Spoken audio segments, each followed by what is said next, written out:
عزیز دوستو، السلام علیکم ورحمۃ اللہ وبرکاتہ۔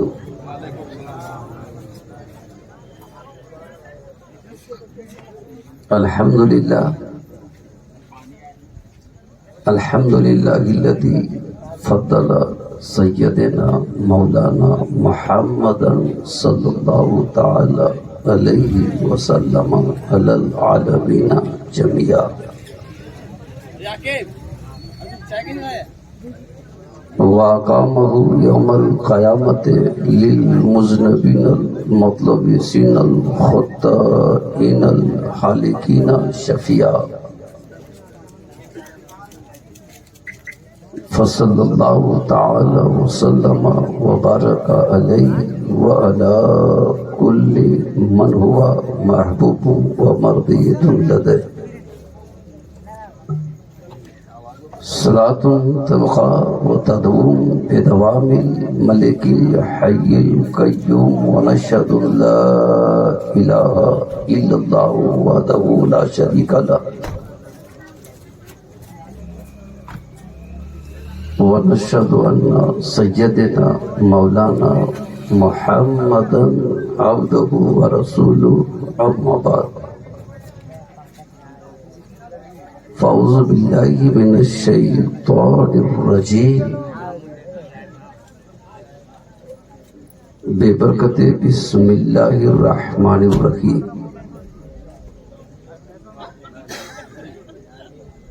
ولا تقولوا لمن يقتل في سبيل الله اموات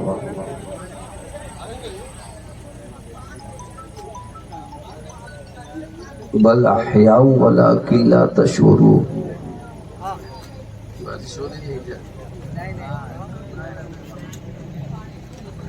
آمنت باللہ صدق اللہ مولانا العظیم۔ پانی پڑھنے لگا۔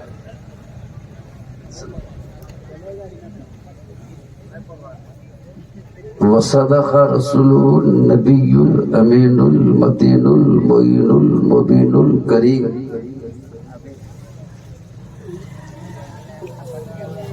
صلاۃ والسلام پڑھا جائے۔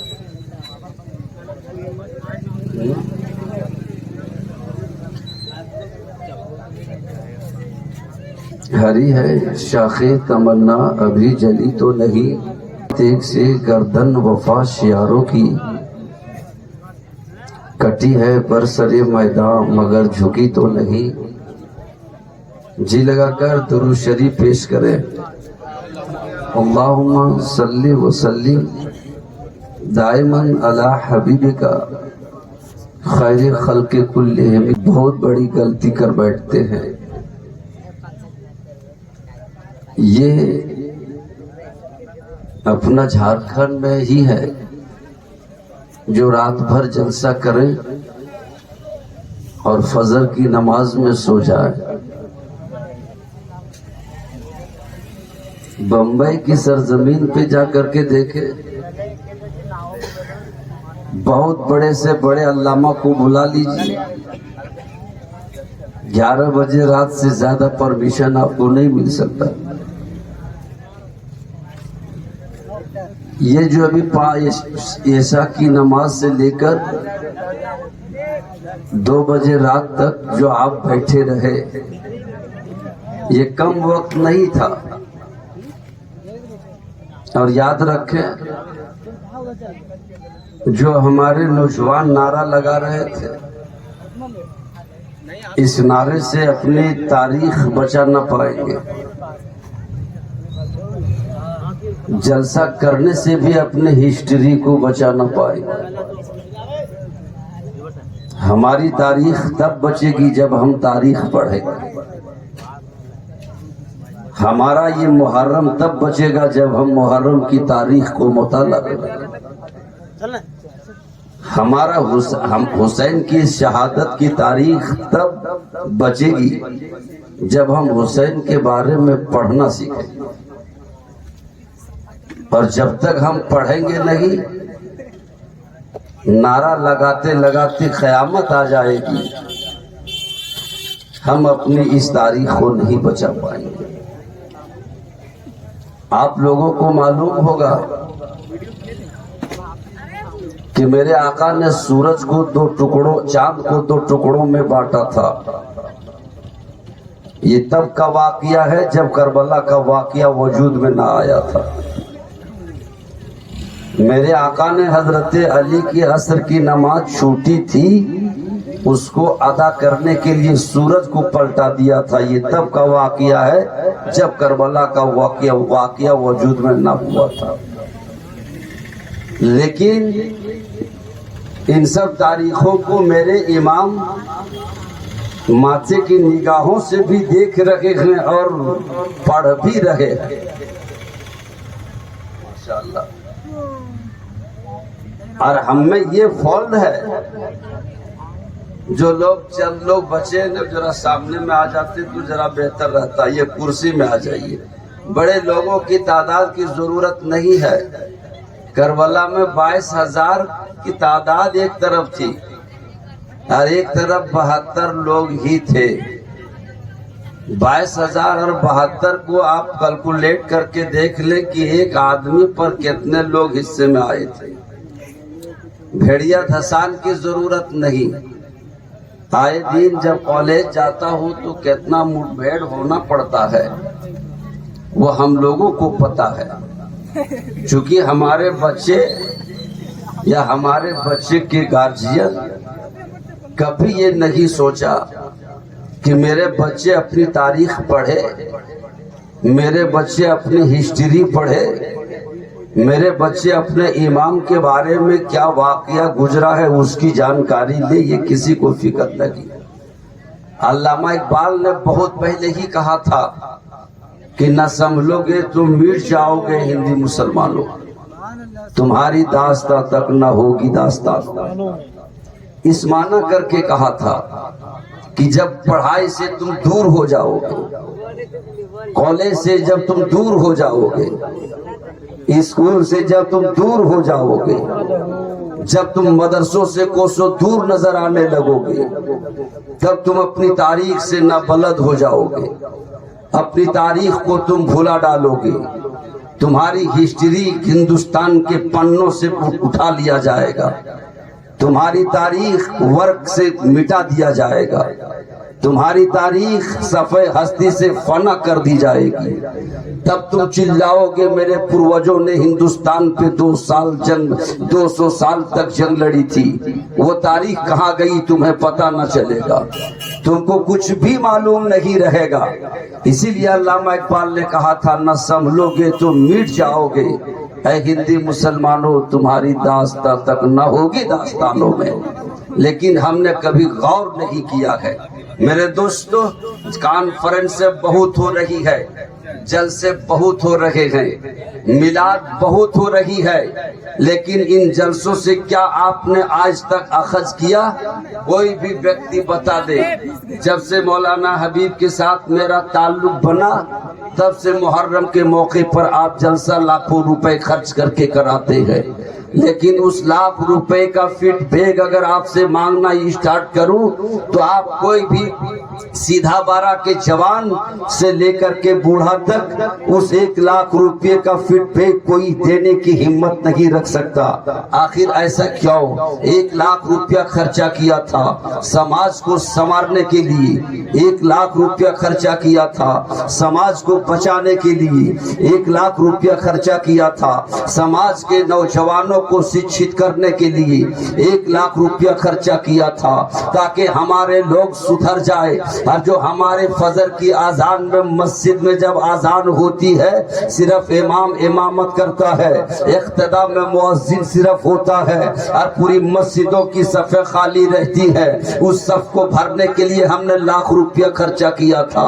کسی غریب نے بچوں کی پیٹ کاٹ کر کے آپ کو چندہ دیا ہوگا، کسی نے جا کر کے اپنے دکھ مصیبت کو جھیلنے کے باوجود بھی آپ کو اپنے چندوں سے نوازا ہوگا، کسی نے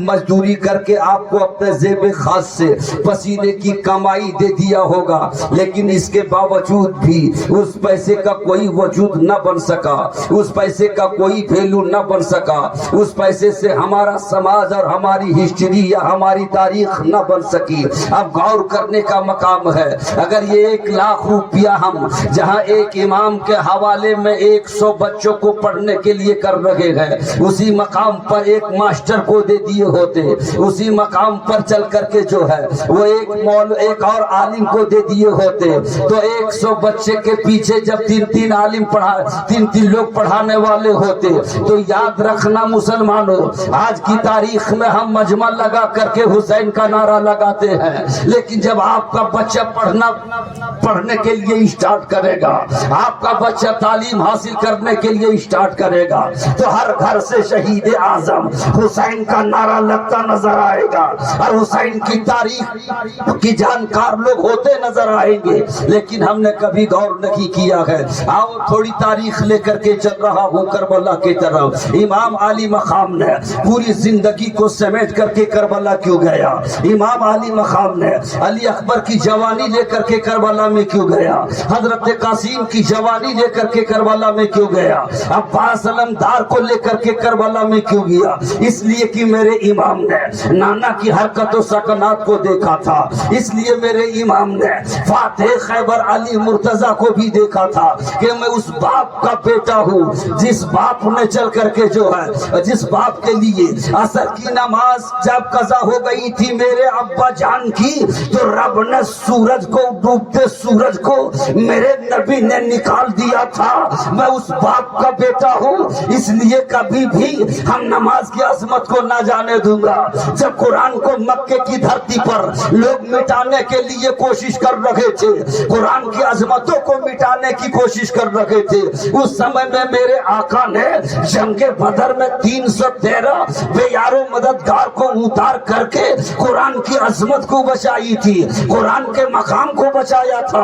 آج قرآن کے تقدس کو کربلا میں للکارا جا رہا ہے، قرآن کی عظمت کو کربلا میں للکارا جا رہا ہے۔ عزیزان ملت اسلامیہ، اسی قرآن کی عظمت کو بچانے کے لیے صدیق اکبر نے مکے میں صداقت کی کمر باندھی تھی، قرآن کی عظمت کو بچانے کے لیے فاروق اعظم نے عدالت کا پرچم لہرایا تھا، قرآن کی عظمت کو بچانے کے لیے حضرت عثمان غنی نے سخاوت کا دریا بہایا تھا، مولا علی نے بنام میں حضرت ذوالفقاری دکھلائی تھی، اور جب کربلا کی سرزمین پر قرآن کے تقدس کو للکارا یزیدیوں نے، تو امام نے کہا خبردار، ارے اس وقت صدیق نہیں ہے لیکن صداقت آج بھی ہے، فاروق نہیں ہے عدالت آج بھی ہے، عثمان نہیں ہے سخاوت آج بھی ہے، علی نہیں ہے شجاعت آج بھی ہے۔ نادان تم جان مانگو تو جان دوں گا، مال مانگو تو مال دوں گا، مگر ہم سے نہ ہوگا کہ نبی کا جاہو جلال دوں گا۔ کربلا کی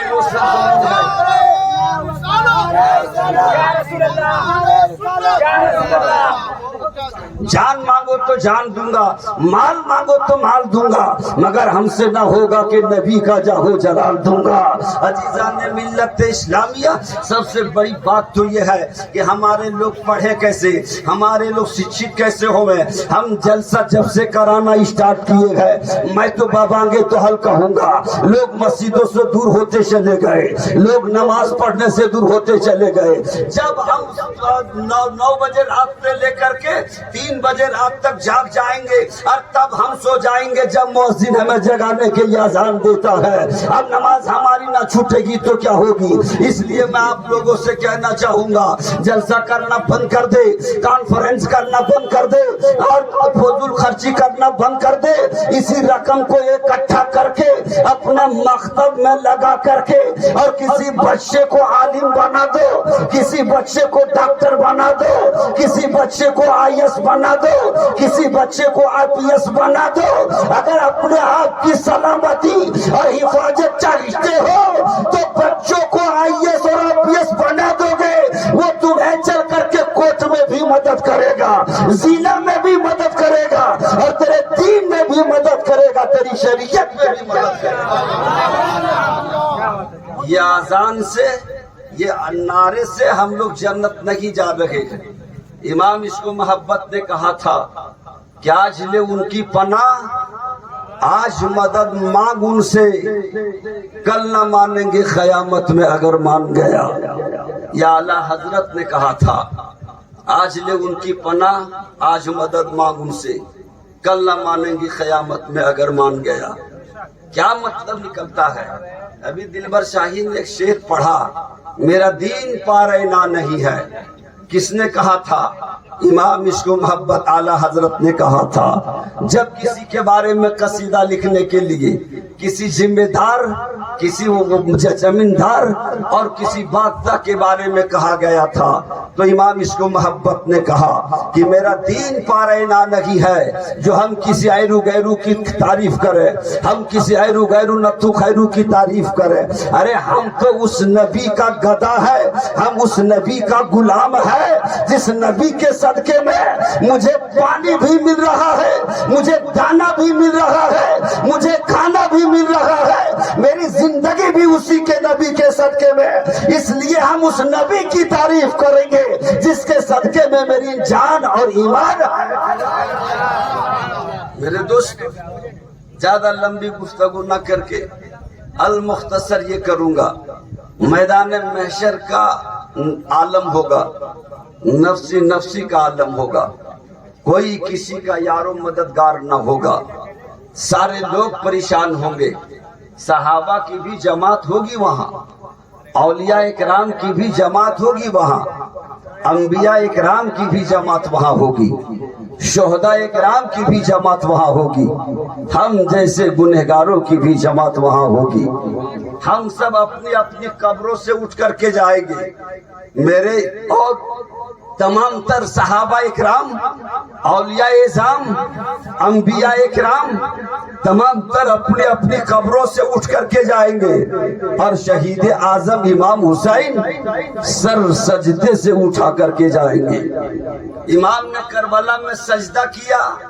مصیبت کی گھڑی حرام چیز انسان کو کھا لے تو حلال ہے. مصیبت کے وقت اگر امام نماز چھوڑ دیتے تو کوئی حرج کی بات نہیں، لیکن میرے امام نے کہا اگر نماز چھوڑ دوں یہاں، قیامت تک آنے والی نانا جان کی امتی کو زمانہ تانا دے گا کہ شہید اعظم کی بات کرتے ہو. جمعے کی نماز تھی اور کربلا میں حسین نے نماز چھوڑ دیا تھا.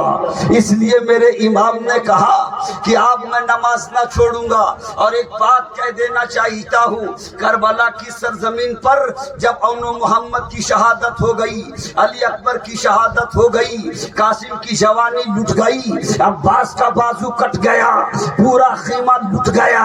ایسے عالم میں جب جمعے کی آذان مؤذن نے جیسے کہ پکارا، امام کا بالکل اس مقام پر تلوار میرے امام نہ روکتے تو چلتا، لیکن میرے امام نے تلوار کو چلانا روک دیا.